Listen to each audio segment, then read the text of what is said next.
noite a você que me acompanha de perto ou de longe. Muito obrigado pela sua audiência, pela sua conexão. Estamos começando mais um programa por eles. E é por eles mesmo, aqueles que não têm voz, aqueles que não têm vez, aqueles que são jogados às margens da sociedade. Mês de julho, nós celebramos no Brasil 30 anos do Estatuto da Criança e do Adolescente. Faremos uma mesa, faremos um debate, certamente com os devidos cuidados, porque estamos em pandemia, mas não menos importante, não menos significativo, não menos profundo. Estamos começando mais um programa por eles, na Rádio Dom.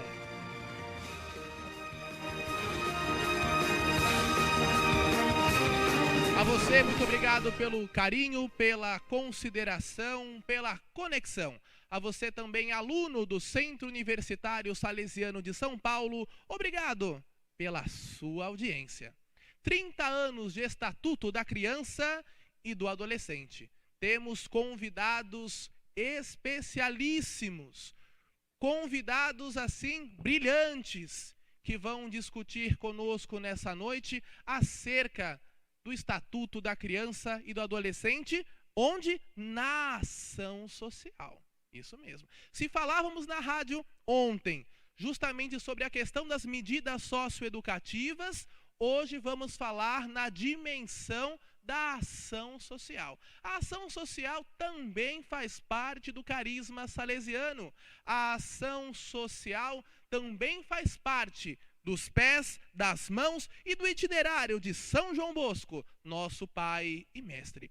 Para a nossa mesa, para compor a nossa mesa, eu chamo aqui, com muito carinho, porque são grandes amigos. Ela é coordenadora geral do Provim, Programa Vida Melhor, e do CEDESP, aqui de Lorena. Vem pra cá, Vanessa Vieira.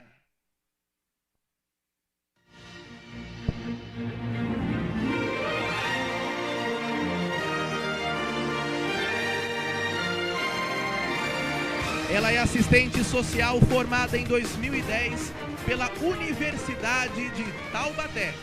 Trabalhou no CEDESP Provim, atualmente é assistente social no Centro de Referência Especializado de Assistência Social, CREAS de Lorena. Bem-vinda, Helena. Chamo para cá também, ele é salesiano de Dom Bosco, da Inspetoria do Nordeste do Brasil. É advogado, bacharel em Direito pela Universidade Estadual do Piauí, técnico em Serviços Públicos pelo Instituto Federal do Piauí, membro do Conselho Municipal dos Direitos da Criança e do Adolescente de Picos, Piauí, de 2010 a 2014. Foi presidente do CMDCA de 2012 a 2014. Vem pra cá, meu irmão Amós.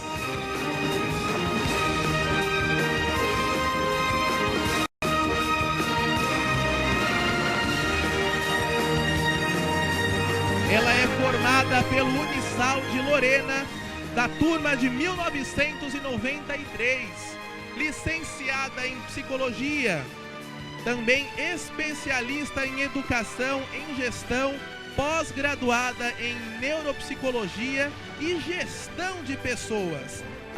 Atua na clínica há 26 anos. É ela, Rosana Miranda.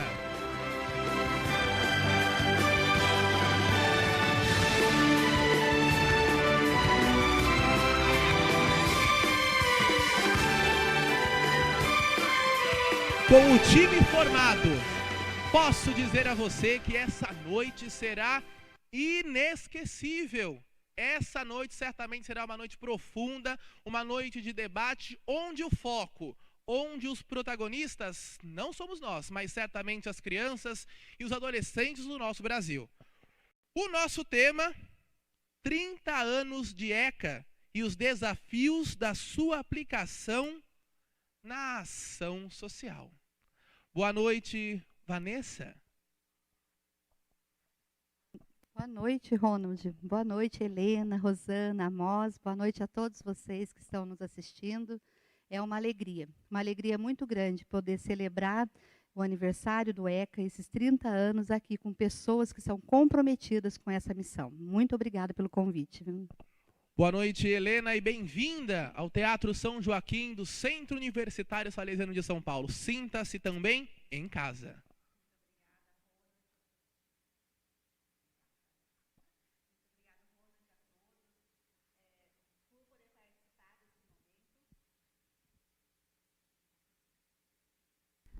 Muito obrigada, Ronald, por poder participar desse momento incrível, desses 30 anos do ECA, ao lado de pessoas que contribuíram com essa minha formação profissional e pessoal também. Gratidão. Gratidão ao meu irmão Amós, que aceitou o convite com tanto carinho, né? Ele que sabe muito sobre esse assunto e vem aqui nos ajudar também a refletir. Boa noite, Amós, bem-vindo à sua casa. Boa noite, meu querido irmão salesiano, né? É um misto de emoções, é um pouco de história também, né? Que tudo vai perpassando a nossa vida e ao centro, né, está esta prerrogativa, essa necessidade de defendermos esses que são os mais vulneráveis, digamos assim. Então é uma alegria estar aqui e acolho todos que estão em casa, inclusive os amigos, né, militantes dos direitos humanos de crianças e adolescentes. E muito obrigado por esse espaço. E Rosana, todos, querida, né? bem-vinda a essa casa que certamente é mais sua do que nossa, né? Porque formada em 1993, realiza um bonito trabalho com os salesianos há tanto tempo. Né? Bem-vinda, essa casa é sua também. Muito obrigada.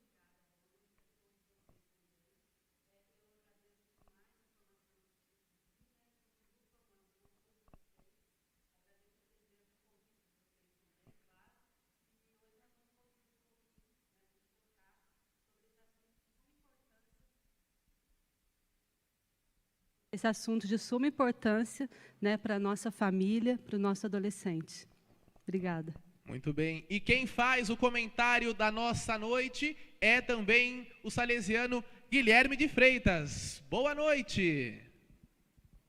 Boa noite, Ronald. Boa noite, Vanessa. Boa noite, Helena, Amós, Rosana. Uma alegria estar aqui nessa noite também, poder conversarmos sobre esse assunto tão importante, comemoração dos 30 anos do ECA, mas nos questionarmos também o que falta ainda para a implementação deste projeto que é tão bonito e tão necessário para a realidade das nossas crianças e adolescentes. Guilherme, essa noite vai nos ajudar a refletir também acerca dos comentários dos nossos queridos convidados da mesa.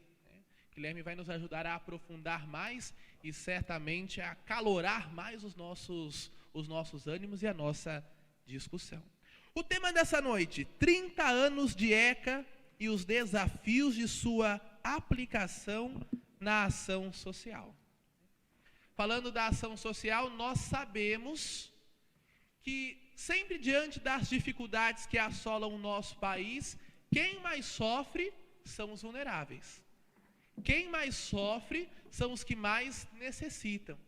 E são deles que nós falaremos essa noite. São desses que estão às margens. Por vezes nascem às margens e são comprometidos a ficar a essas margens. Não são dadas possibilidades, não são dadas ações, não são dadas políticas públicas para que possam crescer em humanidade, para que possam crescer em dignidade. O ECA, 1990, será que ele pôde contribuir com o crescimento dos nossos jovens, dos nossos adolescentes, das nossas crianças? Essa é a pergunta que precisa permear não só a nós que estamos aqui, mas certamente a você que nos acompanha nesse momento. Por que digo isso? Porque eu falava isso na oportunidade da live de ontem, né, com também pessoas qualificadíssimas. Mas o ECA, a aplicação do ECA não se resume somente àqueles que diretamente trabalham com as crianças e adolescentes. Isso é responsabilidade de cada um de nós. Nós, sociedade civil, somos nós que somos responsáveis pelas nossas crianças, pelos nossos adolescentes. Mas eu gostaria de ouvir um pouco mais da Vanessa. Vanessa tem um know-how aí de incríveis casos, né, estudos. Vanessa, mais do que estudar a nível teórico, estuda na prática 24 horas por dia. Né? A sua competência, ela perpassa os muros de Lorena. Né? E mais, para nós salesianos, é o rosto materno de Dom Bosco. Vanessa, diz para nós. Obrigada, Ronald. Como o Ronald está falando do rosto materno de Dom Bosco, então eu preciso começar apresentando a nossa rede socioassistencial e falar da nossa rede salesiana Brasil de Ação Social. Nós fazemos parte de uma rede que só no estado de São Paulo nós somos 26 obras sociais que cuidam de crianças, adolescentes e jovens. E dentro da nossa rede, nós construímos um itinerário de um trabalho fiel à promoção dos direitos da criança e do adolescente e do fortalecimento da família. Esse trabalho ele foi construído com cartilhas, né? Nós temos algumas cartilhas que nós chamamos de cadernos de compromissos fundamentais, ou seja, cadernos de orientação da identidade salesiana. Né? E nesses cadernos, nós temos 6 compromissos fundamentais. Um deles, a promoção dos direitos, né, da criança e do adolescente. Outro dele, tão importante quanto, é o fortalecimento da família e a gestão social e atuação em rede. Então, eu quero falar um pouquinho desses 3 viés que sustentam a nossa rede salesiana. E aí, como falar de rede, se não falarmos também da nossa rede socioassistencial do município de Lorena? Então, assim, para início, né, vamos pensar que o ECA é um estatuto que veio mesmo perfeitamente. Ontem conversávamos sobre isso com o padre Aguinaldo, que é especialista no assunto e que nos ensina muito, e ele falava muito assim, o ECA, o estatuto é perfeito, o que não é perfeito é a sua aplicação. E nós, enquanto rede, e aí eu posso me apropriar da rede socioassistencial, que Helena faz parte comigo também, no município de Lorena, e posso me apropriar também da rede salesiana para dizer. Enquanto rede, nós experimentamos a aplicação com eficácia e com eficiência, buscando o quê? A promoção e a garantia dos direitos da nossa criança e adolescente. Mas aí eu penso que nós precisamos passar mesmo pelo fortalecimento da família, pelo trabalho em rede, a atuação e a gestão, né, em rede, porque nós não somos isolados, não podemos ser isolados. Se as políticas não tiverem uma interface, não tiverem um diálogo, não se articularem, elas não acontecem. E aí o que dificulta a aplicação do Estatuto da Criança e do Adolescente. Porque se as políticas públicas de educação, de saúde, de assistência social, de cultura, de esporte, se elas não se conversarem, fica inviável aplicar o Estatuto. Porque o Estatuto prevê e garante à criança e ao adolescente todos esses direitos. Esse menino, esse adolescente, essa criança, essa família, eles têm direitos. Quando nós olhamos para o artigo 4º, que prevê, né, é dever da família, da comunidade, da sociedade em geral e do poder público assegurar com absoluta prioridade a efetivação dos direitos referentes à vida, à saúde, à alimentação, à educação, ao esporte, ao lazer, à profissionalização, à cultura e à dignidade, ao respeito, à liberdade e à convivência familiar e comunitária. Eu estou falando de um trabalho em rede, que não pode acontecer só na educação, só na saúde, e muito menos é obrigação só da assistência. E, às vezes, como as pessoas distorcem um pouco, acha que a aplicação do Estatuto se dá na assistência somente. Concordo que a política de assistência, ela prevê a promoção dos direitos, né, da assistência social básica. E concordo também que se a básica falha, é na especial que ela vai aparecer. Concordo que se nós não cuidarmos da primeira e da segunda infância desse menino, ele vai aparecer, sim, lá nas medidas socioeducativas. Concordo com tudo isso, mas a assistência não fala sozinha. A assistência, ela precisa se comunicar com a educação, porque esse menino, ele nasce no seio de uma família que está integrada num bairro, num pedacinho do município. Ele vai para uma escola que entra na política de educação. Ele precisa dos direitos de saúde desde o seu nascimento. E aí ele vai percorrendo a cultura, o esporte, o lazer. Então, a assistência sozinha não pode dar conta. Então, eu acredito, Ronald, num trabalho em rede. E esse é o compromisso fundamental de nós salesianos aqui no município de Lorena. E eu sei que não é privilégio de todos os municípios, mas eu ouso dizer que acontece. Precisamos melhorar muito, precisamos crescer muito, precisamos amadurecer muito, né, para poder conseguir efetivar a aplicação do ECA. Mas, nesses 30 anos, eu posso dizer para você que nós já alcançamos muita coisa dentro do município de Lorena para as nossas crianças e adolescentes. Pena que a gente não consegue alcançar todos. E a gente sabe que ainda tem muita criança e adolescente que precisa dessa garantia. E é para isso que nós estamos aqui, para continuar o trabalho. O trabalho em rede, o trabalho em conjunto, se torna mais fácil, não é? Com certeza, né? Helena, o que nos diz, você que é da assistência social aí, colabora na cidade com as medidas socioeducativas em meio aberto? Vanessa, já iniciando a sua fala com uma provocação em um artigo 4º do Estatuto da Criança e do Adolescente, e eu venho complementar um pouco a fala da Vanessa. A lei, que é a Lei 8.069, do dia 13 de julho de 1990, ou seja, 30 anos, né, completados ontem, jovem ainda, né? E ainda com tantos desafios a serem enfrentados. Mas um dos desafios que a gente conseguiu fazer o rompimento foi a definição do que é criança e do que é adolescente. A lei trouxe que é criança todo aquele indivíduo que tem de 0 a 12 anos e adolescente de 12 a 18 anos. Todos. Não distinguiu quem era criança, não distinguiu quem era adolescente. Todos são crianças e todos são adolescentes dentro dessa faixa etária. E aí traz a importância de todos se envolverem nesse cuidado, nessa proteção, né, dessa criança e desse adolescente.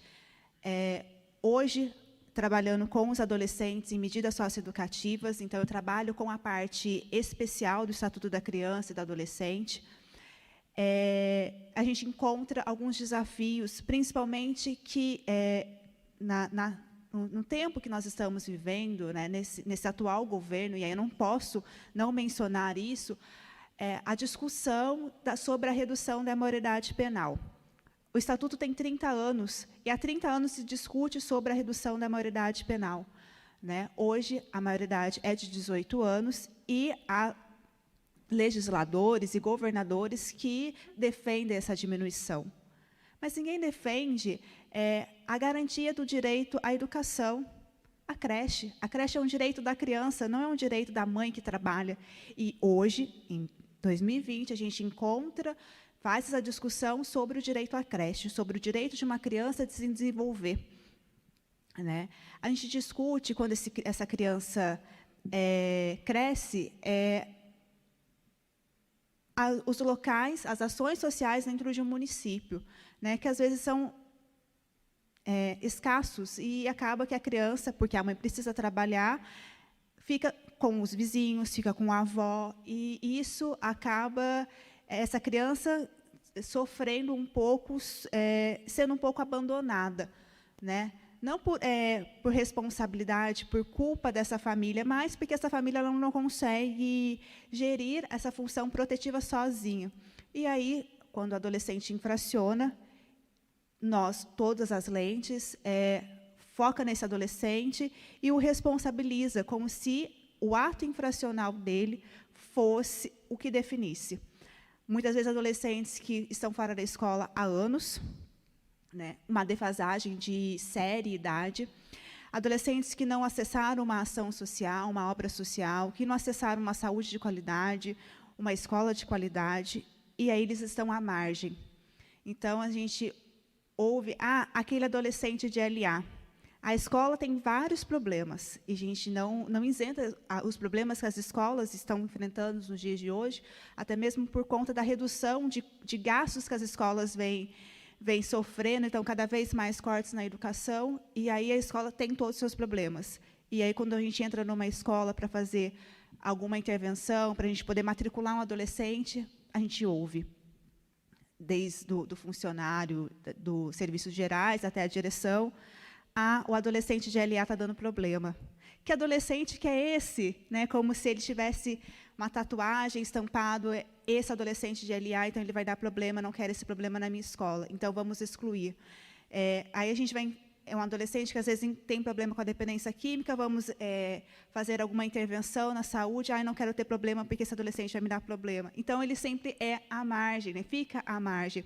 Então, é um grande desafio para nós, da assistência social, fazer a integração desse adolescente. É com muita alegria, e aqui, enquanto assistente social do Centro de Referência Especializado de Assistência Social, o CREAS, eu vejo o avanço que as medidas socioeducativas tiveram no município. Atuei nas medidas em 2011, né, no Provim, e, ao longo desses 9 anos, avançamos. Precisamos avançar ainda mais. Nós temos muitos adolescentes que ainda encontram alternativas no meio ilícito para poder ter acesso ao produto, a um produto de mercado, uma roupa de marca, um celular bacana, um óculos bacana. Então, eles recorrem a isso, e aí a gente não consegue fazer a inserção dele no mercado de trabalho. Né? Eles também recorrem ao mercado ilícito, porque eles querem se sentir pertencentes de alguma forma. E o tráfico, principalmente o tráfico, ele é atraente. Ele atrai aquele adolescente. Então, a gente encontra esse desafio. Né? Mas também, apesar desses desafios que a gente encontra no meio ilícito, a gente também encontra algumas alternativas, e agora a gente tem alguns resultados positivos. Então, é possível. Né? O Estatuto foi publicado em 90, e aí, em 2012, nós tivemos a publicação do SINASE, que é o Sistema de Atendimento Socioeducativo, que veio consolidar o que estava no ECA. Então, nós tivemos aí quase 20 anos depois do que o ECA foi publicado, que é uma legislação que tem os seus avanços, é reconhecida internacionalmente, né, uma das legislações mais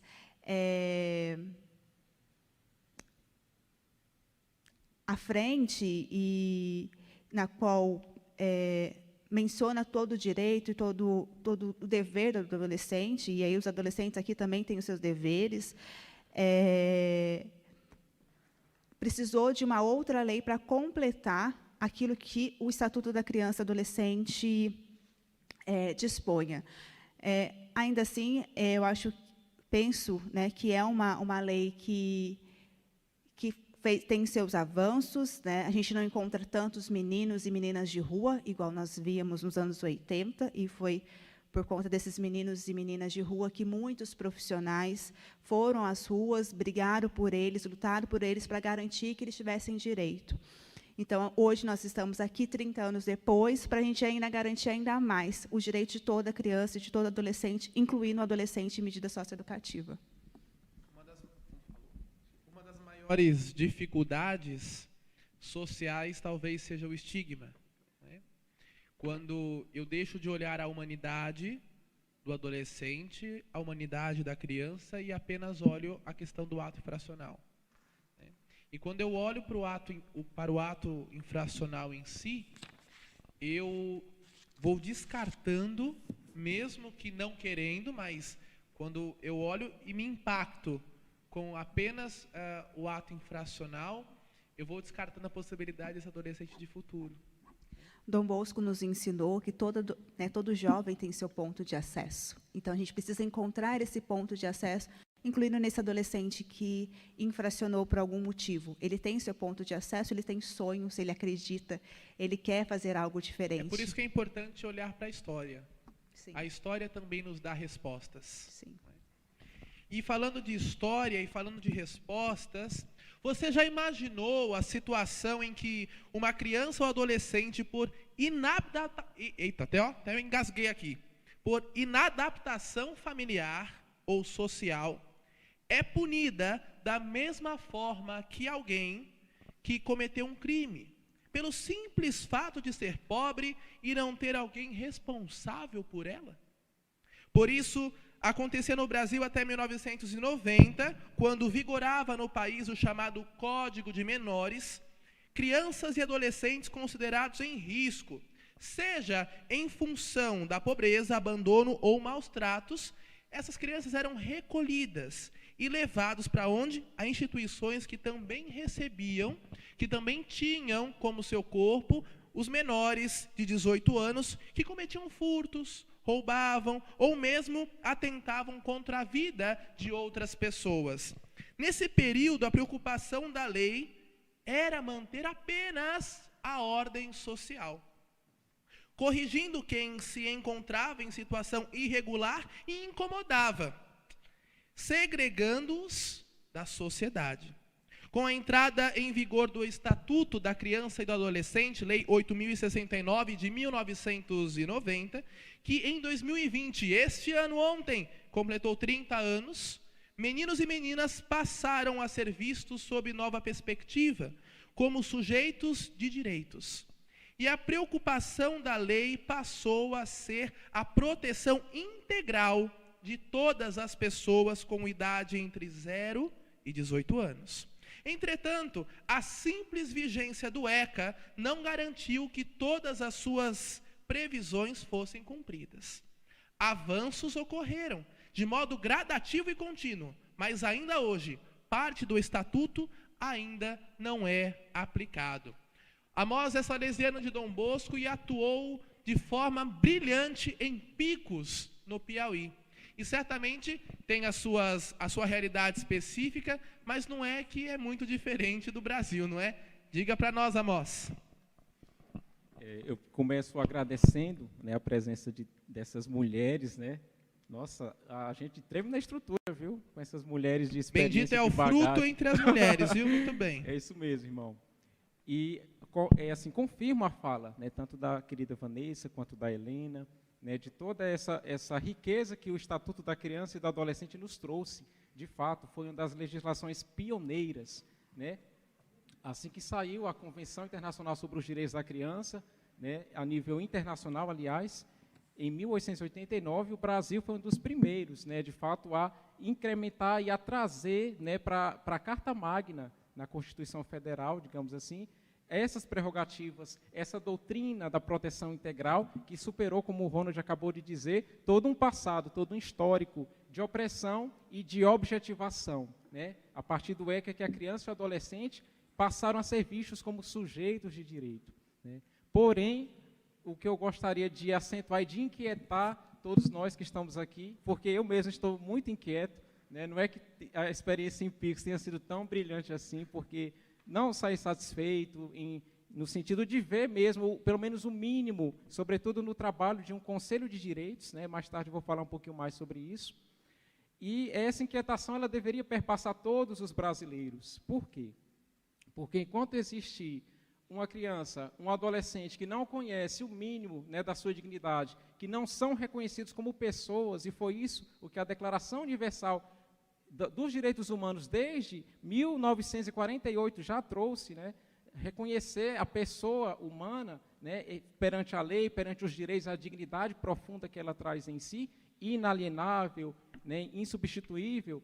Então, desde todas essas prerrogativas, é inadmissível que 2020, 30 anos depois, existam, né, invisíveis, crianças e adolescentes invisíveis, né, que são vítimas de toda uma falha de um sistema que nasceu para ser brilhante mesmo, nasceu para dar certo. O ECA é maravilhoso, a legislação é completa, é realmente pioneira e de vanguarda. Porém, quando ela não tem o mínimo de alcance na realidade, então ela se torna inútil, né? E eu ouso dizer, nesses 30 anos, será que existiu mesmo esse ECA? Nós estamos aqui comemorando o quê, afinal? E é isso que, inclusive, eu tenho escrito esses dias e me inquietado, e eu trouxe aqui alguns dados para começo de conversa, só para que a gente tenha essa noção, né, da problemática que ainda está aí ao derredor dessa temática da criança e do adolescente e seus direitos fundamentais. Eu trouxe aqui uns dados da Fundação Abrinq. Ela sempre produz, a cada 2 ou 3 anos, o chamado Cenário da Criança e do Adolescente. E esses dados são de 2019, ou seja, nem tínhamos ainda o contexto da pandemia, né, toda essa complexidade na saúde, né, essa crise sanitária, crise política também que estamos atravessando. Então, nem tínhamos esse contexto, para vocês terem a noção de como as coisas já não estavam tão fáceis lá no cenário da criança e do adolescente em 2019. Entre os dados, vou ressaltar apenas alguns. 22,6% das crianças e adolescentes com idade entre 0 e 14 anos vivem em situação de extrema pobreza. Né? E é extrema pobreza. Se a gente coloca nos dados da pobreza em si, né, já sobe para mais de 40% esse número.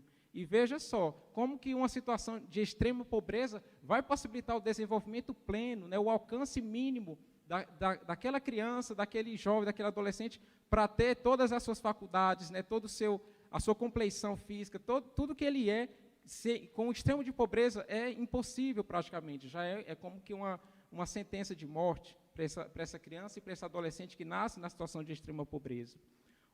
Ou seja, em número, são mais de 9,4 milhões de crianças e adolescentes, pessoas em idade de pleno desenvolvimento. Outros dados alarmantes, né, dessa vez envolvendo o trabalho. 2,5 milhões de crianças e adolescentes até 17 anos trabalham. 12,8% dos adolescentes de 15 a 17 anos de idade se encontravam fora da escola. 16,4% dos adolescentes são mães antes dos 19 anos de idade.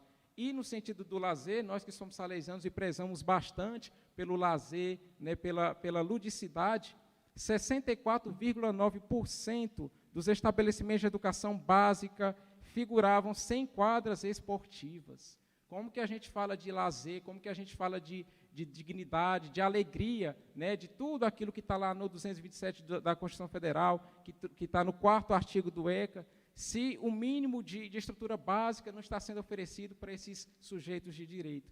Então, são todas essas inquietações que eu gostaria de começar a trazer e para que nós possamos refletir, né, até no sentido filosófico, né, essas falas de que não adianta de nada ter uma lei maravilhosa, ter o estatuto de uma forma muito bem feita, com todo esse histórico, e reconhecendo a luta, né, inclusive esses dias que eu vi pela primeira vez fotos do movimento dos meninos de rua, né, invadindo praticamente Brasília, para pressionar todos os poderes ali para a implementação, para que fosse sancionado o ECA. Né? É como se fosse em vão toda essa luta. Por quê? Como diz o Norberto Bobbio, que é um filósofo político contemporâneo da Itália, né? Não adianta de nada declarar direitos se não há a mínima efetividade. E como dizia também Hannah Arendt, uma filósofa judia reconhecida também por todo o seu histórico, né, de direitos humanos, o principal e a essência dos direitos humanos é o direito a ter direitos. Isso é muito profundo. Isso a gente observa, ainda não há o direito a ter direitos dos nossos pequeninos. Então, era com essas inquietações que eu gostaria de começar um pouquinho a nossa conversa. São inquietações que certamente precisam balançar você que nos acompanha nesse momento. Por quê? Porque isso é uma responsabilidade também sua. Eu falava no início que nós, sociedade civil, somos corresponsáveis das nossas crianças. Somos corresponsáveis dos nossos adolescentes. E os números apresentados são alarmantes. Isso significa que alguém não está fazendo o que deveria fazer. Ou muitos alguéns não estão fazendo aquilo que deveria ser feito. Como bem disse o Padre Aguinaldo e ressaltado pela Vanessa, nosso documento é um dos melhores do mundo, mas a sua aplicabilidade talvez não seja a melhor do mundo, não é? Rosana, você certamente tem muito a colaborar conosco, inclusive no quesito família. Diga para nós. Ótimo, Rô. Falar sobre família para vocês. Eu também gostaria de estar aqui comemorando, né? Mas, infelizmente, não estou comemorando também. Né? Nós não estamos comemorando como está a família hoje.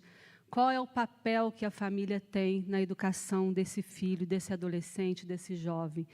Porque, partindo do princípio que, desde a gestação até hoje, até o tempo de hoje, essa criança ou esse adolescente se encontra no âmbito familiar, onde não tem as mínimas condições necessárias para que ele se desenvolva, onde não tem a mínima condição necessária para que ele se sinta acolhido, para que ele se sinta cuidado, nós precisamos refletir um pouquinho qual é a falta, o que falta para que nós consigamos, então, cuidar desse adolescente.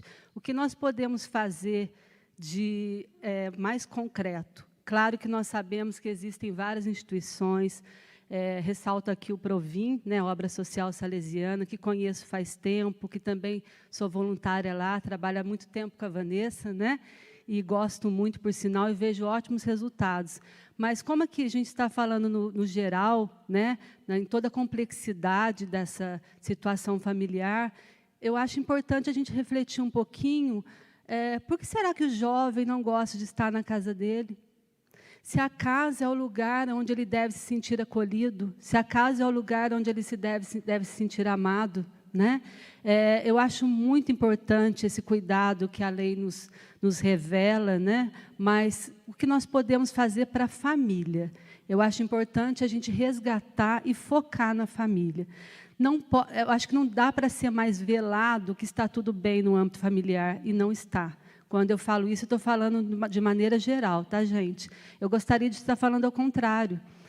Mas nós percebemos no âmbito familiar várias inquietações, várias situações que fazem com que esse adolescente tenha autoestima baixíssima e procura lá fora o que ele não tem dentro de casa, né? E, ao procurar, o que ele vai se deparar? Como foi muito bem comentado pela Helena, né, por todos aqui da mesa, esse jovem ele fica fragilizado, e nessa fragilidade, o que ele vai buscar? Na verdade, ele não está buscando, é apenas a consequência dessa vida que ele teve e tem. Então, nós precisamos agora, eu convido vocês a refletir um pouquinho sobre o sistema preventivo. O que nós podemos fazer para prevenir tudo isso? Eu concordo com a fala da Vanessa, quando ela coloca, né, da questão da importância da família, desse lar seguro. Concordo quando a Helena fala do direito de ser cuidado. Concordo com as suas provocações. Mas agora eu queria provocar um pouquinho vocês o seguinte: o que nós, então, podemos fazer por essa família que está doente? A nossa família hoje está doente. E aí, para falar da cura, eu vou usar uma palavra que todos nós conhecemos, que é o amor. E eu percebo muitas vezes que nas instituições, de maneira geral, nós olhamos o adolescente sem história, e isso é péssimo. Quando eu olho o adolescente sem história, eu esqueço da palavra amor. Quando eu olho o adolescente só no momento desse ato, eu também estou esquecendo da palavra amor. E quando eu percebo que esse adolescente, quando eu acho que ele não tem história, eu vou olhar para ele com julgamento, mesmo que seja um julgamento inconsciente, né? E, assim, colocando um pouquinho, né, das falas dos adolescentes, eles sentem muito envergonhados, muitas vezes, pelos atos infracionais que eles cometem, né? E essa vergonha já é um pontinho que Dom Bosco dizia, já é esse viésinho, essa linha que nós podemos puxar. Só que será que nós estamos, de maneira geral, puxando esse viés?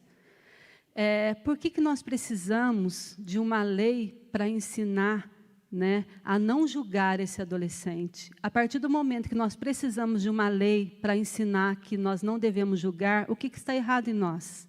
O que está errado em nós? Será que não precisamos partir do princípio, né, que tudo começa com amor? Será que nós não precisamos conscientizar a família, se ela quer mesmo, a família não, o casal, eu sei que é meio utópico o que eu vou falar, mas nós precisamos explicar para o outro o que é família. Nós não podemos só colocar, né, o filho no mundo e deixar para que as leis, então, os protejam. Eu sei que muitas pessoas podem olhar essa minha fala, podem perceber essa minha fala de várias maneiras. Eu só queria lembrar a vocês que eu estou no viés psicológico. E, nesse viés psicológico, o que eu preciso ressaltar é: não precisamos ensinar, precisamos acolher. Quando eu tenho um ambiente que acolhe, não há necessidade de colocar tantas regras assim, né? Quando eu tenho um ambiente que dá as mãos, não há necessidade de mostrar o cartaz que diz o que pode e o que não pode, porque é no amor que se constrói. Então, nós precisamos lembrar que o tempo que vivemos hoje é o melhor que a gente tem. Então, não adianta a gente ver onde a gente está errando, a gente precisa partir desse momento. O que a gente pode fazer de hoje para amanhã, né? O que nós podemos fazer para o nosso depois? É a partir de agora. Então, nós precisamos urgentemente reaprender a amar. Nós precisamos urgentemente reaprender a sonhar. Porque quem não sonha, não deixa o outro sonhar, né? Amar é decidir, não é? Amar é escolher, amar é investir. Muito boa colocação, Rosana, viu? Você sempre nos abrilhantando. E vamos ouvir aí os comentários do nosso queridíssimo Guilherme Salesiano de Dom Bosco. Queria dizer que foi um momento muito enriquecedor, né? Escutar a partilha das experiências, do pensamento de cada um dos nossos colegas aqui. E eu queria trazer algumas lembranças das falas que eles apresentaram para nós. Primeiro, a Vanessa falava para nós da questão da assistência, né?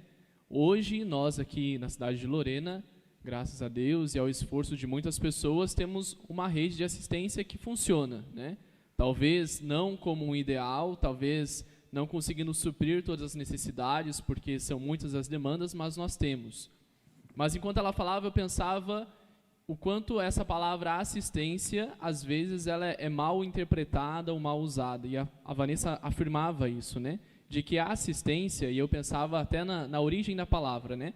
A assistência não é aquela que é a protagonista, não é aquela que precisa cumprir com todas as coisas. A assistência é aquela que está ali para assistir. Ela está ali para dar um reforço para algo que não está bom. Então, nós, quanto sociedade, nós, quanto cidadãos, não podemos concentrar no outro a responsabilidade. Não é mesmo? Nós precisamos trazer para nós. O Ronald falava muito disso, que é nossa responsabilidade. Nós precisamos ter empatia. Nós precisamos nos colocar no lugar do outro e se preocupar com aquilo que o outro está precisando, aquilo que o outro está vivendo. Depois também, o Amós trazia para nós a questão da realidade de que muitas crianças hoje, infelizmente, não são nem vistas, né? Nós muitas vezes trabalhamos com números. E nós nos esquecemos que por trás desses números existem vidas. E, infelizmente, não são alguns números, não é uma casa, 2 casas, são milhares de vidas que estão sendo privadas do seu direito de viver, né? Infelizmente, eu já tive a oportunidade de escutar algumas pessoas falando dos direitos humanos, dizendo que os direitos humanos são para humanos direitos. Mas isso é triste. É triste escutar alguém dizer uma coisa dessa, porque todo ser humano deveria ter o seu direito de vida garantido. Não existe um direito humano. Todos os humanos deveriam ter garantidos isso, né?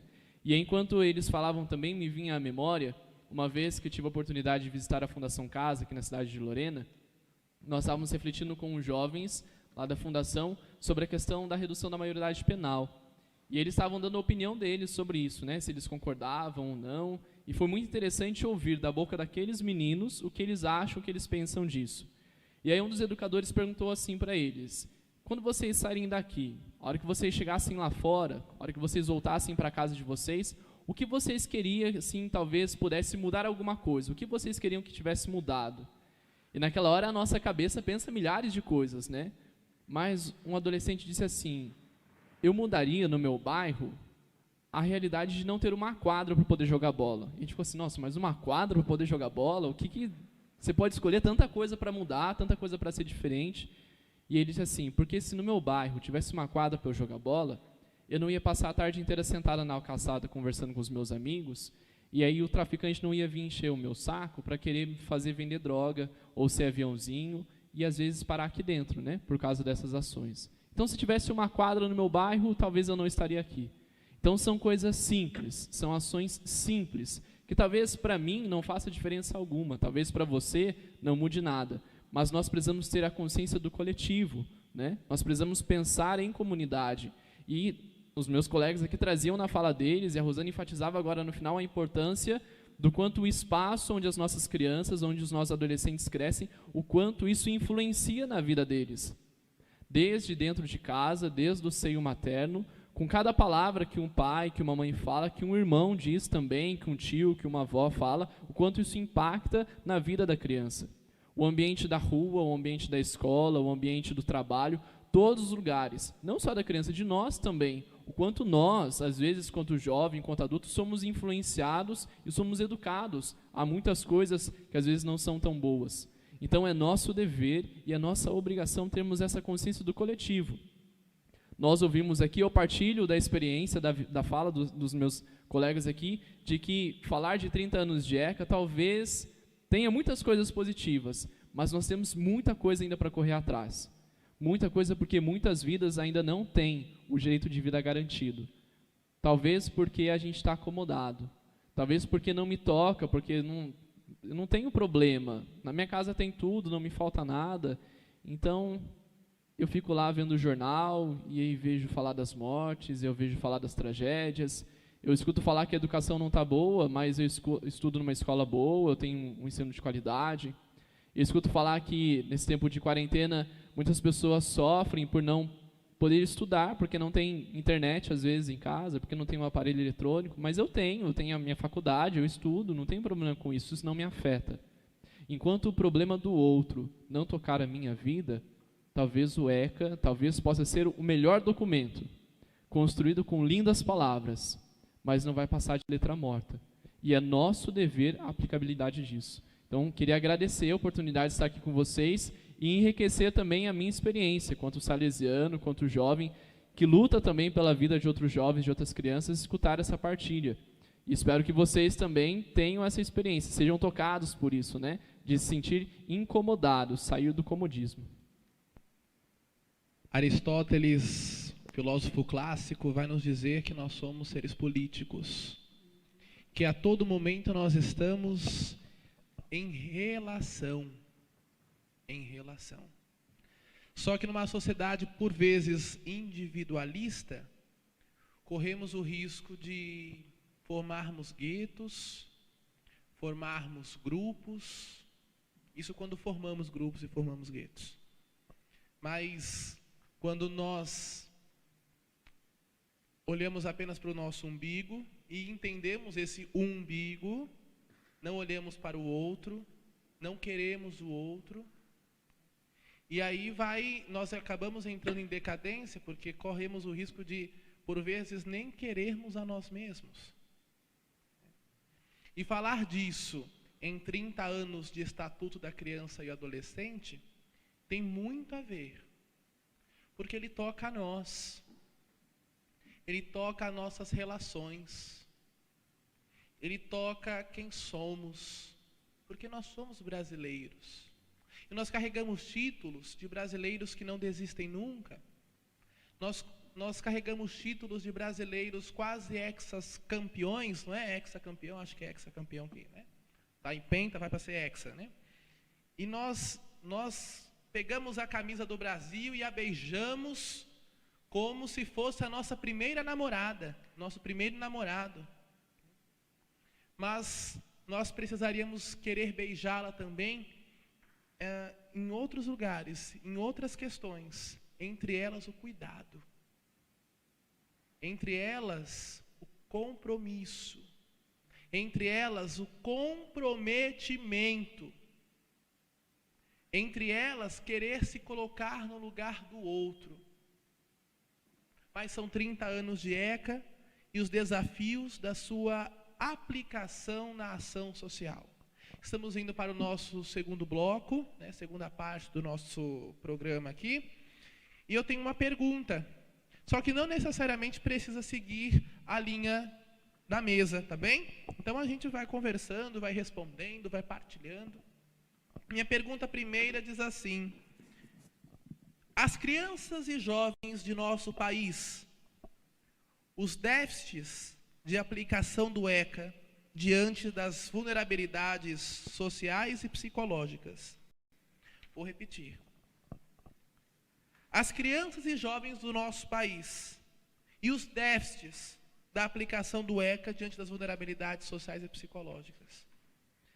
É um desafio a aplicação do ECA. Mas na questão social das nossas crianças e adolescentes, ou seja, eu falava no início que quem mais sofre são quem? Os mais vulneráveis. Quem mais sofre são os quem? Os mais pobres, os mais necessitados. Como é a aplicação em relação à questão da vulnerabilidade e à questão psicológica? Como é que fica tudo isso? Mandem ver. Boa sorte para me responder. Ronald, eu fiquei aqui ouvindo os meus colegas e fico com uma preocupação mesmo, né? No sentido que nós precisamos de uma outra lei para garantir uma lei que já existe. E, né, o próprio SINASE, né, o SINASE ele veio para poder ensinar a parte pedagógica, né? E o SINASE veio para preparar, né, os agentes e os socioeducadores para cuidar dos meninos que estão em cumprimento de medida, né? E nem por isso deu certo, nem por isso se efetivou a aplicação. Tanto que nós temos socioeducadores brigando para ter armas, ao invés de brigar para compreender, né, para olhar para a história dos meninos que estão em medida.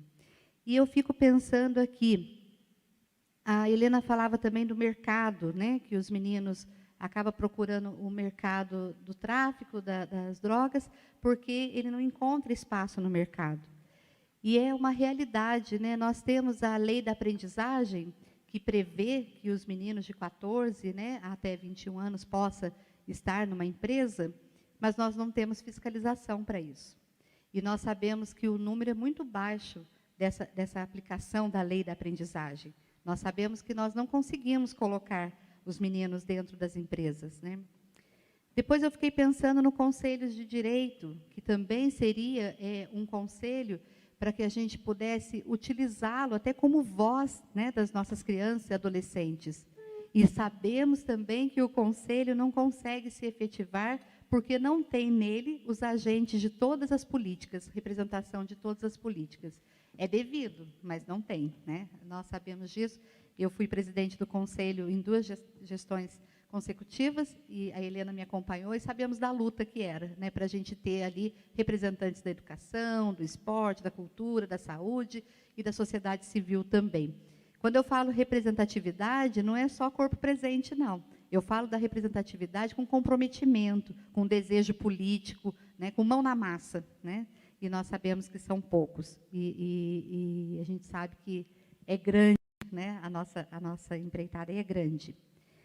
Inclusive, nós criamos aqui em Lorena uma comissão, né, para tratar do fluxo de atendimento a crianças e adolescentes vítimas de violência. Para que isso, se a lei já previa? Para que isso, se a lei já dizia que não era necessário, né? Se a lei já garantia? Mas para vermos como nós somos também vulneráveis, né, na aplicação do ECA. E aí eu falo que nós somos, porque nós somos também, Amós, quando a gente se contenta com o que tem, né? E aí a gente acha que está tudo bem, né? E a gente se contenta. O Guilherme falou muito bem da inquietude, né? A inquietude tem que nos mover mesmo. Não podemos mais ficar olhando para o nosso território e achar que está tudo bem, né? Senão a gente vai ficar empacado aqui. E aí eu falo também um pouquinho da preventividade na família, né? A falou muito bem a questão da história e do amor, né? E um dos nossos artigos aqui na nosso compromisso fundamental do fortalecimento de família é isso, que é preciso considerar também, mesmo sendo um espaço privilegiado de proteção e segurança, o exercício de tolerância e respeito à família, que muitas vezes é o espaço silencioso da violação de direitos, né? E aí, quando eu falo isso, eu quero deixar muito claro que eu sou radicalmente contra a culpabilização das famílias. Porque eu não posso culpar ou cobrar de alguém que também não foi preparado, né? E aí, por isso eu defendo a preventividade também dos meninos que estão na fundação. Eu não acredito que a prevenção ela acontece só até o ato infracional. E depois do ato, não. Depois do ato não tem mais o que prevenir. Ele já caiu mesmo, não tem mais o que prevenir. Não, eu acredito que é ali que está a prevenção também. Porque eu preciso prevenir o futuro desse menino. Esse menino vai constituir uma família. Esse menino vai ter filhos. Será que esse menino está fadado mesmo a ser um infrator, a ser um criminoso, a ser um traficante? Ele está fadado a isso? Ele não pode escrever uma história diferente? E aí, como socioeducadores, eu fico muito preocupada com esse olhar e respeito à história desse menino, a história dessa família, a cultura dessa família, né? Porque às vezes a gente quer mudar a cultura dessa família achando que vai resolver. A gente quer mudar totalmente, a gente acha assim, olha, se eu mudar ela de casa, mudar ela de bairro, resolve tudo. Mas ela tem uma história e às vezes não é respeitada essa história. E aí nós violamos novamente o direito, a gente negligencia novamente com essa família. E aí como constituir? E quando fala do amor, eu sou romântica demais até, né? Eu acredito mesmo no amor, mas eu acredito também que eu, enquanto socioeducadora, enquanto profissional, enquanto pedagoga, enquanto, né, educadora social, eu também vim depois na vida dessa família. Na hierarquia do amor nessa família, eu estou lá embaixo, né? Eu cheguei depois, então eu não posso mudar. Eu posso só apontar para eles. E aí o Guilherme falou muito bem do sentido da palavra assistencial, né? Da assistência, né? Que realmente não é assistencialismo, né? Mas sim é o retorno, é o resgate da dignidade, né? Eu posso sim apontar para essa família, eu posso auxiliar, suportar, dar as mãos para essa família e caminhar junto com ela, mas eu não posso mudar a cultura dessa família. Eu tenho que fortalecê-la, ajudá-la a olhar para a sua realidade, a olhar para a sua família, e aí sim, ela encontrar onde ela pode mudar. E aí cai muito, né? O Ronald falou muito bem aquela hora para a Helena, né? Como os nossos meninos têm rótulos, né? Como eles têm rótulos. Como as nossas famílias têm rótulos. Eu dizia ontem, lá na live, assim, às vezes é difícil, se o nosso menino ele está sendo assistido nas medidas socioeducativas, assim, olha, gente, olha como é difícil. Mesmo com a técnica, mesmo com a gestora lá do serviço, mesmo com eles acompanhando, é difícil garantir a parte psicológica e social desse menino, porque a gente não consegue vaga na escola, a gente não consegue vaga na saúde, a gente não consegue vaga no CAPS, a gente não consegue... Mesmo assim, é difícil da gente garantir o serviço que esse menino tem direito. Agora, imagina essa família sem esse auxílio. Quantas vezes eu escutei lá nas medidas, mãe falar para nós assim, ó, graças a Deus que ele está aqui, porque daí eu consegui dentista para ele. É um absurdo isso, porque é um direito que esse menino tem, que essa família tem de ser assistida. Quantas vezes, né? E nós sabemos que essa deficiência não é só porque não tem. Eu concordo que, infelizmente, o nosso social, né? Ele tem uma per capita muito baixa. Se eu não me engano, acho que está 4%, é isso, Helena, né? 4%, né? 4% é o orçamento, né, da assistência social. Eu concordo que é muito baixa mesmo, não dá para fazer nada, né? Mas imagina só se ainda for só 4% e não tiver desejo político, não tiver desejo de estar junto, de fazer, de ajudar, né, de auxiliar, cumprir o seu dever. Não é nem favor, ninguém está fazendo favor. Sabe, Vanessa, existem 3 tipos de pessoas. 3 tipos de pessoas. Aquelas pessoas que fazem acontecer, aquelas pessoas que veem acontecer e aquelas pessoas que perguntam, o que está acontecendo? São 3 tipos de pessoas. E, infelizmente, cada vez mais vemos pessoas que ficam perguntando o que é que está acontecendo. E as pessoas que almejam querer fazer acontecer, você falava que tem que dar a mão e acompanhar, a pessoa quer dar a mão e puxar. E por que quer dar a mão e puxar? Porque essa pessoa, e nós falávamos isso ontem, não teve a sua devida formação. Porque precisa estudar, precisa se formar para trabalhar com esse público. Sobretudo quando nós falamos das medidas socioeducativas. Sabe por quê? Porque senão nós vamos com um olhar de pena. Senão nós vamos com um olhar de querer mudar o mundo, de super-homens e mulheres maravilhas. Porque o nosso olhar, o nosso patamar faz querer o quê? Enxergar a vida dele a partir dos nossos olhos. Padronizar, né? Como se Isso é tivesse, crime. né? Isso é crime. É um crime contra a identidade do ser humano. É eu querer olhar a vida dele com os meus olhos. E querer optar por isso, apitar nisso, sabe? Isso é problema. Problema. Sério, sério. Liga o microfone, Rosana. Isso. Falava da questão do amor, né? Dessa questão desse romantismo. É claro que esse amor como base, mas nós precisamos ter pessoas com boa formação, isso com certeza. Mas aqui eu pergunto para vocês, qual é o perfil desse educador? Qual é o perfil desse formador? Qual é o perfil daquele que vai selecionar alguma coisa? Qual é o perfil do assistente social? Qual é o perfil do psicólogo? Porque muitas vezes nós estamos vendo pessoas que estão fazendo relatório quantitativo. Nós seguimos com relatório quantitativo. Eu acho assim, precisa de número? Precisa. Mas precisa de ação, precisa de mostrar o que você de fato está fazendo. Quando o relatório for muito quantitativo dentro de uma instituição, eu fico com o pé atrás, porque eu penso assim, onde está o processo empático, então, desse relatório? Onde está, então, a história dessa pessoa, da criança e o que estão fazendo? E aí, mais uma vez, eu digo, se eu não tenho o perfil adequado para ocupar aquele cargo, claro que eu não tenho amor, claro que aquilo vai ser um peso, né?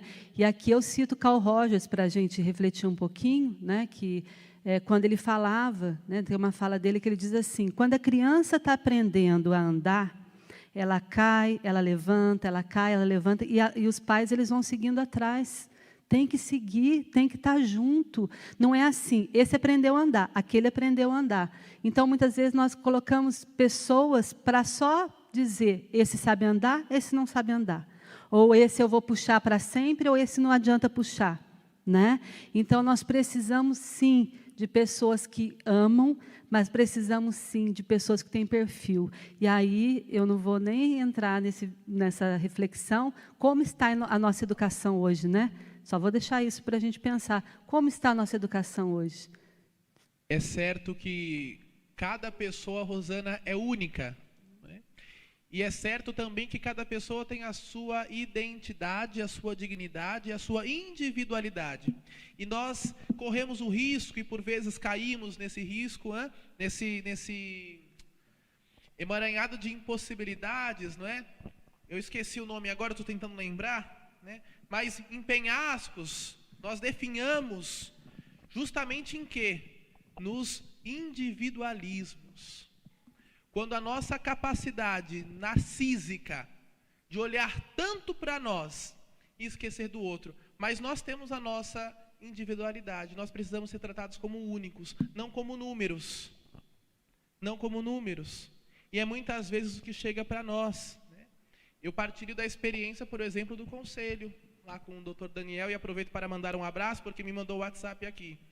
Duvidou que eu mandaria um abraço? Estamos juntos. Viu? Muito obrigado pelo seu carinho de sempre. Mas, no conselho, nós discutimos muito sobre isso, porque ele faz questão, né? Cito o Dr. Daniel aqui, que nos acompanha, nós precisamos olhar para a humanidade. Né? Nós precisamos saltar os números. Não podemos parar neles. Eles nos alarmam, eles nos dizem um caminho, mas o que nos diz de fato qual caminho seguir são os próprios meninos, são as próprias crianças. Né? Não são teorias, mas são práticas. Um pedreiro que está ali diariamente com a mão na massa, sabe muito mais e tem muito mais experiência, por vezes, do que um engenheiro formado aí. Né? O engenheiro formado, a menina ali que fez engenharia está passando a cabeça, porque né? Chega lá com um projetinho lá e ele fala, olha, não vai dar certo. Mas eu estudei. A gente precisa parar para pensar sobre isso. Às vezes, a teoria está muito distante da realidade. Está muito distante da realidade. E a minha próxima pergunta, e a última, e por ela ser a última, não é que ela é a menos importante, ela vai dizer assim: a ação social e o ECA, projetos de integração e formação da criança e adolescente para a conscientização dos direitos e deveres. Crianças e jovens como seres de direitos e deveres na sociedade. Difícil ou fácil?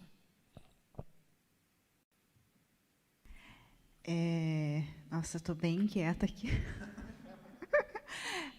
Todas as provocações realizadas, mas veio na fala do Amós um filme que eu sou muito fã, um filme nacional chamado Contador de Histórias, que conta a história do pequeno Roberto Carlos Ramos, uma criança, né, caçula de uma família de 10 filhos, se eu não me engano, e a mãe, né, vulnerável, vivendo na pobreza, dentro de uma comunidade em Belo Horizonte, viu a propaganda da antiga FEBEM, e na qual a propaganda mostrava que a criança que, ao entrar ali, ia ter direito à escola, à saúde, ao lazer, e ela, ali nos anos 70, ela não tinha condições nenhuma de oferecer isso aos seus filhos. E aí, tendo essa oportunidade, ela escolheu, né, o caçula para ter acesso a tudo isso, porque ela acreditou que ele teria um futuro melhor, que ele ia ser alguém diferente dela e dos outros filhos. E aí, ela, assim, encaminhou o seu filho, levou o seu filho à FEBEM. Chegando na FEBEM, essa criança, com 6, 7 anos, chorava, porque ela queria estar junto com seus irmãos, estar junto com a sua mãe. E não entendia muito bem. Essa criança apanhou, sofreu, né? E aí o filme vai contando toda a trajetória dessa criança, do Roberto, dentro da FEBEM. Ele fugiu, voltou, e, em determinado momento da história, ele encontra uma mulher, né, que era uma pesquisadora. Ela entrou na FEBEM e quis conhecer as histórias daquelas crianças. E aí conheceu o Roberto, e, pouco a pouco, ela foi cativando, foi criando vínculo com essa criança. Essa criança começou a contar a sua história, e esse vínculo, né, depois, após a sua saída, ela o adotou, né, com o consentimento da família, o adotou, levou embora, foi para a França, ele teve a oportunidade de estudar. Hoje, o Roberto Carlos é um exímio educador, né, e o filme mostra a história dele, e como a importância de a gente dar possibilidade a essa criança, a esse adolescente. Em 2019, nós tínhamos 22% das nossas crianças e adolescentes, é isso, Amós? Na extrema pobreza. Ou seja, o que significa 22% das nossas crianças e adolescentes, as suas famílias viviam com uma renda de R$ 89 por pessoa. 89. Hoje a gente discute sobre a questão do auxílio emergencial, de ser essenciais, que a gente não consegue sobreviver com isso, não consegue pagar as contas. 22% das nossas crianças e adolescentes, em 2019, viviam com R$ 89 por pessoa. Isso, passavam fome. E a gente precisa das políticas afirmativas, enquanto o programa Bolsa Família, para que essa criança tenha acesso à alimentação. E aí, esse é o nosso desafio, né? No contexto que nós estamos vivenciando, nesse processo de pandemia, esse é o nosso maior desafio, que as crianças tenham o que comer, tenham acesso ao que comer. E aí a pergunta, deixa eu recorrer aqui, né? A pergunta do Ronald sobre a questão da ação social e o ECA. Hoje, a gente tem, dentro das ações sociais, essa possibilidade. A gente fortalece as crianças ou adolescentes o acesso a algumas políticas, né? É triste a gente ouvir algumas mães, até mesmo alguns adolescentes, mencionarem, quando chega nas medidas, agora eu posso ir ao dentista, ou agora eu posso fazer uma escolinha de esporte. Precisou infracionar, precisou entrar na parte especializada do Estatuto da Criança e Adolescente para ter acesso aos serviços. Então, que a gente consiga, nesses próximos anos, que não esperamos 30 anos, efetivar o acesso às crianças e adolescentes a essa política, né? À educação, à saúde, à assistência, ao esporte, ao lazer, enfim, né? Que esse número de 22%, eu desejo que seja, daqui no máximo 10 anos, esse número seja bem reduzido. Quem sabe a 0, talvez é um sonho, né? Mas eu luto por isso. Acredito que, se nós juntos darmos as mãos e ser empático com o outro, se colocar no lugar do outro e um dar a mão ao outro, não soltar dessa mão, né, a gente consiga diminuir esses dados. Sabe, Helena, você falava, me lembrei de um dos garotos atendidos na Fundação Casa, e ele estava na fundação, estava interno, saiu e num período curto de tempo voltou. E aí cheguei lá, perguntei, e aí menino, tá aqui de novo? Aí ele falou assim, pelo menos aqui eu como melhor. E aí isso precisa nos assustar. Isso precisa fazer com que a gente levante a bunda do nosso sofá e faça alguma coisa. Me perdoem se às vezes eu sou chulo, mas a gente precisa falar, às vezes, na linguagem que o povo entende. Porque nós estamos falando com seres que têm mais futuro do que passado. Mas esse futuro depende também da nossa responsabilidade. Me perdoem se estou sendo enfático nisso. Me perdoem se tantas vezes hoje falei que é nossa responsabilidade, porque é. E isso passa. Sabe por que isso passa? Porque a gente assiste um programa de TV e vai com o senso comum, achando que é certo, e a gente acaba impossibilitando a vida de adolescentes. Impossibilitando, enjaulando liberdades, enjaulando possibilidades. Sim, apenas com o nosso assistir, um canal, um programa de TV que só fala de morte, porque muitas vezes a nossa cultura é de morte, não é cultura de vida. Nosso pensamento é negativo. A gente não consegue mais ver além. Look beyond, ir além, enxergar além, outras possibilidades, acreditar no outro. Meu irmão, para de olhar só para você. Olha para o outro. O outro precisa viver também. Eu preciso ter tempo de ouvir o outro. Eu preciso ter tempo de querer o outro. Porque eu só sou ser humano quando o outro também é. Fala do conselho aí. Eu gostaria de confirmar também, com certeza, né, o que nossos colegas falaram, nossas colegas queridíssimas, né? E assim, se é difícil, quando se tem um conhecimento da realidade, desses dados, né, e quando se tem os meios para fazer a diferença, se é difícil assim, imagine quando nem se tem o conhecimento mínimo do que é possível fazer, se torna impossível uma ação social concreta e efetiva. E eu falo isso em nome da experiência que eu tive junto ao CMDCA, lá em Picos, né, em Picos, no meu estado querido do Piauí.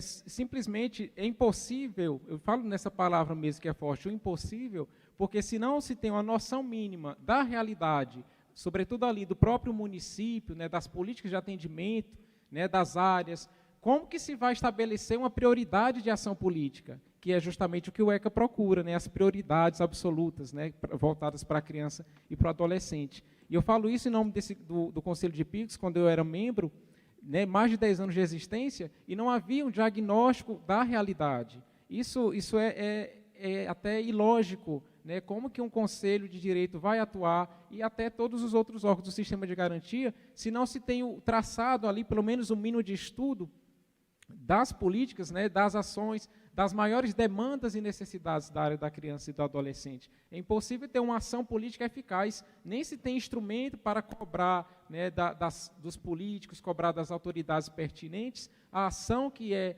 no caso, garantia de direito. Então, é importantíssimo esse dado. E se a gente observa, os conselhos de direito, né, no município, eu fiz esse estudo na minha graduação lá pela Universidade Estadual, sobre os conselhos de direito no Brasil, e eu não tenho uma lembrança do número exato, mas praticamente assim, a grande maioria dos conselhos no Brasil não funcionavam plenamente como deveria, não tinha o mínimo de capacitação, eu digo isso no sentido de formação mesmo dos seus membros, né, sem falar na boa vontade também, que tem isso, né, essa importância.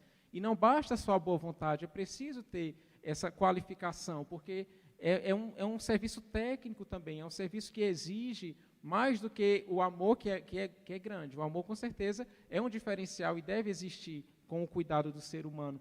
Mas é preciso, além dessa boa vontade, da reta intenção, a qualificação técnica para atuar com os instrumentos corretos, porque senão as informações vão acontecer, as políticas vão ser direcionadas a outras demandas e a gente vai ficar a ver navios e as crianças e adolescentes não vão ter o mínimo de garantias, né, não vão ter a oportunidade que elas precisam para o seu pleno desenvolvimento. Então, eu tinha outras coisas para falar sobre o Conselho de Direito, essa experiência toda, mas certamente pelo tempo não será possível.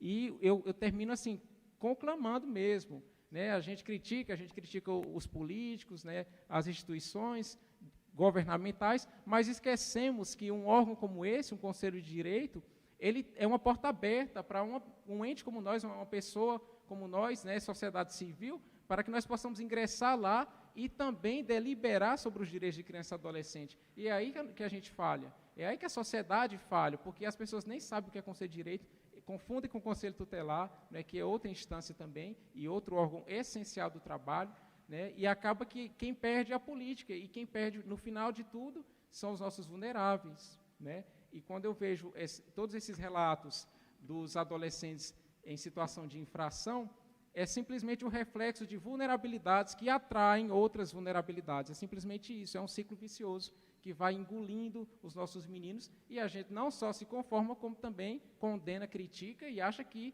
o grande erro são eles em si, sujeitos em desenvolvimento. Muito bem, vamos ouvir então pela segunda vez aí nosso querido salesiano Guilherme, aí, o comentarista da noite. Não é o José Wilker no Oscar, não é? Tá longe disso, né? Mas é um comentarista de mãos cheias, né? Manda ver. Mão cheia do microfone, só se for, né? Eu queria dizer que para nós essa noite aqui é um marco, né? Para a Rádio Dom, é um marco para nós salesianos, eu acho que é um marco para a cidade de Lorena também, discutir e falar sobre esse tema, né? Eu não sei se é do conhecimento de todos, mas nós temos aqui uma pluralidade imensa de perspectivas com as pessoas que estão aqui representando, né? Seja a Rosana, formada em Psicologia, o Amós, formado em Direito, a Helena, formada em Assistência Social, a Vanessa, formada em Pedagogia, o Ronald, formado em Comunicação, nós representando aqui também a perspectiva salesiana, né, como religiosos. É um mundo, são muitos pontos de vista discutindo sobre uma mesma necessidade, falando da realidade das nossas crianças, dos nossos adolescentes, que passam por muitas dificuldades, por muitas necessidades, né? E o tema agora da segunda pergunta era dizer, né, os adolescentes, as crianças e os jovens, seres de direito, de deveres, isso é fácil, isso é difícil, e eu acredito que seja uma coisa muito difícil, porque não depende da vontade de um ou da vontade do outro, depende do esforço de muitos, né? Todos nós precisamos nos esforçar para que essa garantia de direitos e também de deveres cheguem até a realidade, até a vida desses nossos jovens, dessas nossas crianças. Foi falado aqui enfaticamente que nós não podemos mais lidar com números, nós estamos lidando com vidas. Os números são importantes porque nos ajudam a enxergar a realidade daquilo que nós vivenciamos, a realidade da vida dessas crianças e desses jovens. Mas é importante olhar para a dignidade da vida de cada um desses. Não existe mais ou menos dignidade, existe dignidade. E nós todos precisamos ter essa consciência, uma consciência coletiva. O Ronald falava de corresponsabilidade. É muito fácil nós criticarmos os nossos políticos, é muito fácil nós criticarmos os agentes da política, quando nós nos tiramos dessa responsabilidade. É muito fácil eu falar da vida de um jovem que é marginalizado, de uma criança que passa fome, quando isso não me toca. eu preciso ser sensível a isso. Lógico que nenhum de nós aqui é super-herói. Queríamos, né, ter superpoderes para fazer muitas coisas, para poder salvar muitas vidas. Mas, infelizmente, ou felizmente, não sei, nós não temos. O que nós temos e precisamos colocar em prática é a nossa boa vontade de construir uma boa sociedade. Só a boa vontade não basta. É preciso ação, é preciso movimento. Nós precisamos sair do nosso acomodamento, da nossa casa, da nossa vida, da nossa realidade, para ir ao encontro do outro. Partilho para vocês, agora no final, né, da nossa live, antes de nós encerrarmos aqui, a experiência que nós, salesianos, trazemos na nossa vida, em poder tocar a vida de muitas pessoas que passam por situações de vulnerabilidade. É preciso nós sairmos do nosso comodismo, sairmos daquilo que é o nosso conforto, muitas vezes, para nos colocar à disposição do outro. Isso nem sempre é fácil, e isso muitas vezes vai trazer um cansaço, um desconforto, mas quando a gente vai para a nossa casa, a gente deita na nossa cama, às vezes a gente demora para dormir, né? Porque todos os problemas que é da vida das pessoas a gente carrega com a gente. É difícil, né, a gente tirar.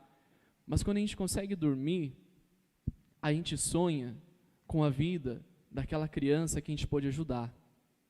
A gente consegue sonhar, às vezes dormindo, às vezes acordado, com a transformação da vida de pessoas, de jovens, de famílias, que muitas vezes a sociedade disse que não tinha jeito, que não tinha futuro, que não dava. Nós temos aqui homens e mulheres, né? Nós que aparecemos nas câmeras, aqueles que estão atrás das câmeras, que fazem da sua vida um esforço para transformar a vida do outro, mesmo com pequenos gestos, mesmo com pequenas coisas. Nós temos que ser seres corresponsáveis para que, ao falar de crianças, de jovens, de adolescentes, e falar de deveres e direitos, não seja uma coisa assim de outro mundo. A Helena dizia, né, daqui 10 anos, diminuir o índice talvez seja um sonho, mas nós precisamos sonhar, porque essa é a esperança que nos move. Falar do ECA, talvez, para nós, seja uma coisa muito normal, porque já está aí, a gente já vive de alguma forma, com as dificuldades, com as lutas, mas nós precisamos pensar em antes. Quanto tempo precisou, quantas vidas precisaram sofrer por não ter esse mínimo que hoje nós temos. Mas esse mínimo precisa se tornar muito. Isso depende de todos nós somos agentes, todos nós somos construtores de uma sociedade boa, mas isso precisa da nossa intenção e da nossa ação. Então que esse momento que nós tivemos aqui de partilhar um pouco das nossas experiências, das nossas angústias, né? Ouvir a palavra de um e de outro, quando toca o nosso coração, nos incomoda, porque nós queremos fazer algo. Que isso chegue até o seu coração, que isso chegue até a sua vida e te incomode, e que o seu incômodo incomode outro, que incomode outro, que incomode outro, e juntos nós vamos poder fazer muito. Saia do seu comodismo e acredite que é possível. Duas coisas para a gente finalizar. Santa Teresa de Calcutá, o irmão Lucas já está rindo, porque eu sempre falo, né? Santa Teresa de Calcutá vai dizer justamente que são mais santas as mãos que servem do que os lábios que apenas louvam, dos lábios que apenas palestram, que proferem palavras, não é? Nós precisamos tomar cuidado com isso. Papa Francisco, queridíssimo Papa Francisco, vai dizer que nós precisamos ser pontes. Nós precisamos largar as nossas falsas seguranças e ir ao encontro.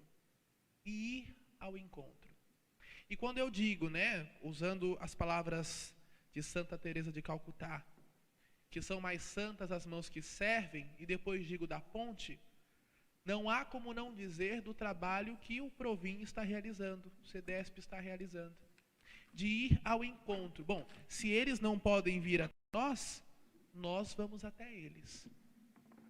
E nós vamos até eles porque acreditamos neles. E isso perpassa dinheiro, isso perpassa salário.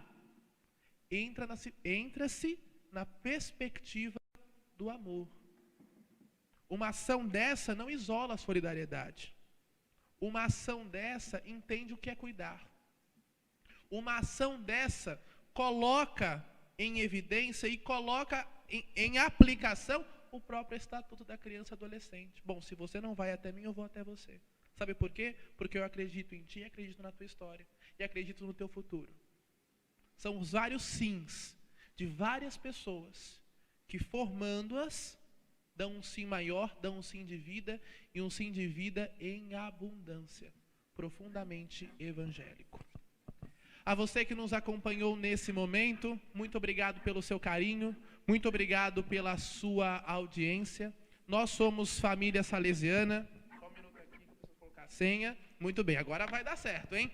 Quero agradecer aqui ao irmão Lucas, também ao Mateus, ao Vitor, a Tainá, ao Kennedy, que está de férias e está aqui conosco, também ao William, também ao Magno, que estão formando a nossa produção chiquérrima, aqui uma super produção, Hollywood perde para tudo isso. Então, quero agradecer mesmo, e também a Clara, que está aqui conosco, ela eu ouvi dizer aqui pelos bastidores que vai nos ajudar na Rádio Dom. Se isso for verdade, estamos feitos, não é verdade? Mas muito obrigado pelo seu carinho, pela sua audiência. Os meus agradecimentos formais à Vanessa, à Helena, ao meu querido irmão Amós e também à Rosana, né, amiga de tanto tempo. Quero agradecer pela discussão, pela mesa, pelo aprofundamento, pelo amor que cada um traz no coração e resplandece em vida, traduz em vida. Também a Inspetoria Salesiana de São Paulo, na pessoa do padre Justo Ernesto Pitinini, inspetor salesiano, que acredita também neste meio de comunicação como um meio eficaz de chegada aos nossos jovens. Quero agradecer também ao padre Sérgio, que é responsável pela missão institucional do nosso Centro Universitário Salesiano. Também quero agradecer, são muitas as pessoas, né? A gente vai andando aqui, vai agradecendo.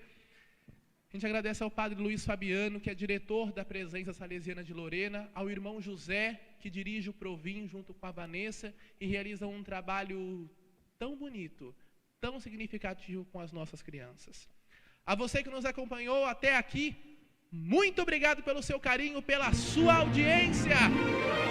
Estamos juntos. Um grande beijo e fiquem com Deus. Tchau! Rádio Dom, com jovens, para os jovens.